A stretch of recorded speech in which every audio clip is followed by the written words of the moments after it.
snow in Dubrovnik. Kako špreham engleski.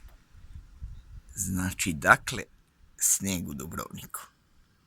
Drugi puta u koliko? U 2 godine. I prošle godine padu. Polarna hladnoća. Znači, sutra će biti show.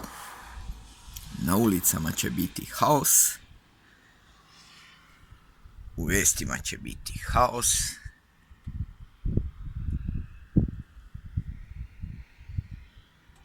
Ali hvala Bogu, ja sam unutra. U toplom. Katastrofa. Evo ga.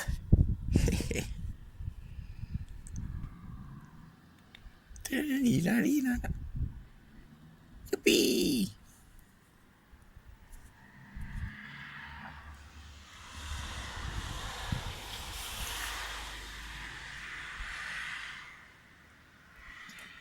Bye bye. Fui fui.